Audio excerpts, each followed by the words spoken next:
Welcome back. Pace truck off the racetrack. Field back in the hands of J.R. Fitzpatrick. The rookie brings the field back to the green flag. But he's got Rowdy Bush right behind him. I don't think Rowdy's going to want to follow J.R. for long. And Rowdy's got the fastest truck from qualifying.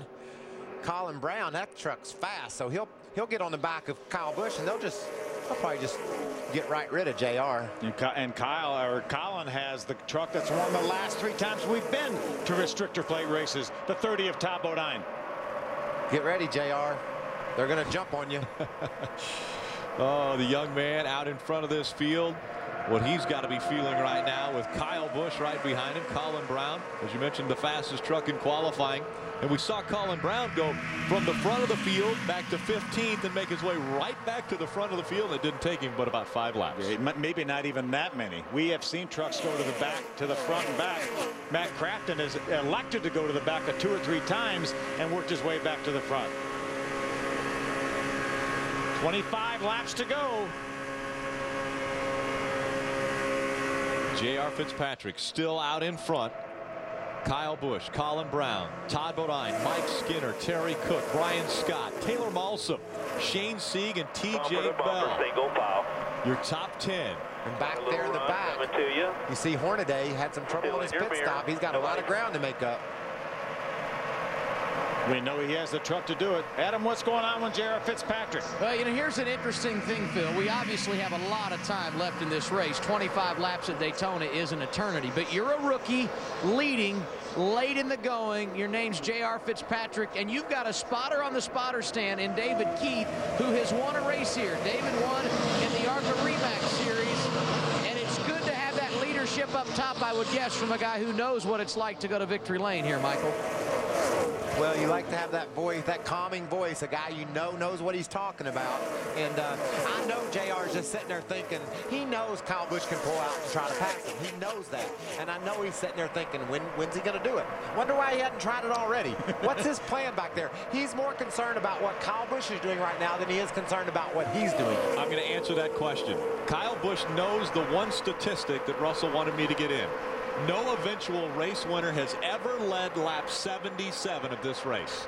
And guess which lap we're coming up on? You gotta love Russell. 77. He calls that his useless statistic. Look at left lap of your 77, 23 laps to go. You take a look left of the screen. Look at him moving around on the racetrack. Yeah, Ron Hornaday, Matt Crafton have hooked up on the outside. They're driving by the 14 of Crawford, the 15 of Shane Sieg. What a run they got through 1 and 2. Where'd that come from? It looked like they were going to get back in line on the inside, and all of a sudden Hornaday just shot out around those guys. He's got some help coming. Crafton's going to pull up on his rear bumper. He's got Stacy Compton right behind him in the Weiler.com Toyota. It was a single file line now. Ron Hornaday making the charge in that Longhorn Chevrolet. Moving up on the outside. He'd like to have a couple more, maybe get somebody to jump up in front of him ahead of him to get that outside line really moving. Right now they're not making any progress. Daytona International Speedway, the site of our first race, the NextEra Energy Resources 250. I want to thank you for joining us here on Speed. It's Rick Allen, Phil Parsons, Michael Waltrip with you up here in the booth. Adam Alexander and Ray Dunlap covering all the stories down on pit road. No, yeah, no way. No way. Seriously, there is a way, Ray. J.R. Fitzpatrick could win this race. Everybody's content right now. Nice and smooth, just knocking off laps.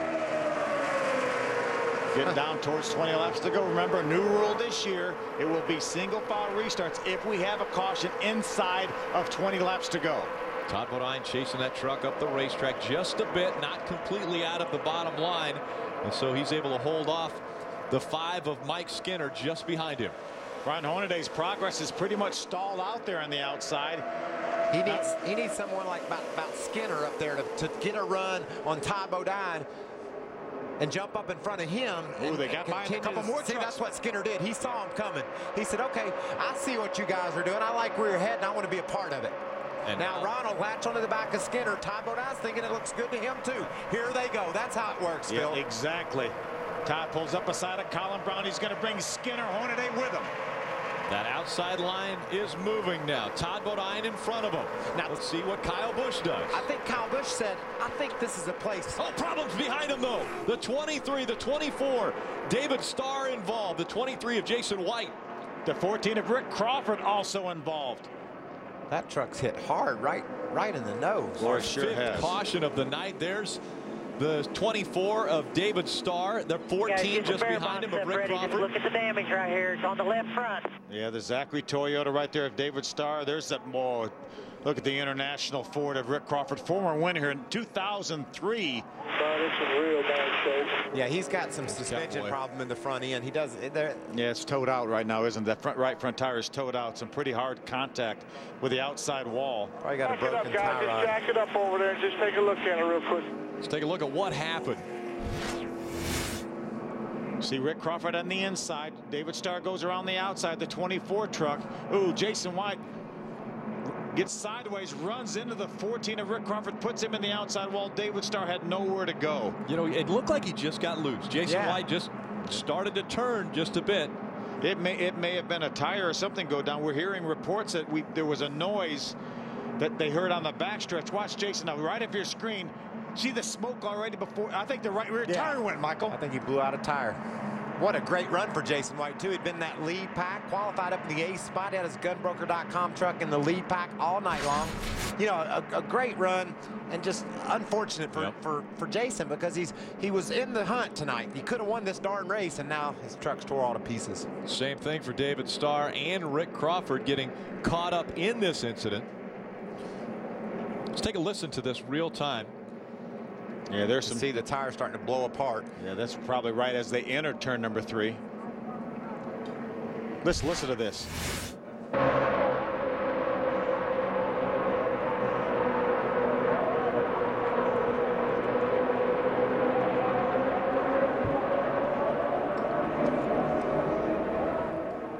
Take another listen.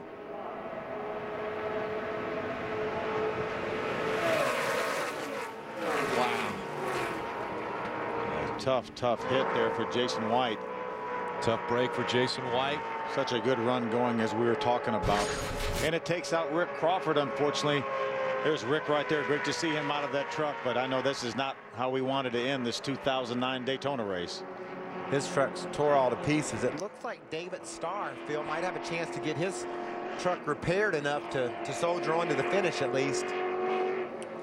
Now, amazingly enough, even though, and we're seeing some of the safety workers that are kind of checking out the walls and the different aspects of that safer barrier. Even though Rick Crawford is out of this race, he still is only going to finish at worst 23rd, which isn't great, obviously, but not as bad as it could have been. Yeah, he's not going to take a severe hit in the points, but guess what? Chad McCumbee gets yet another Aaron's lucky dog, the 4th time this race. Aaron's will work with you.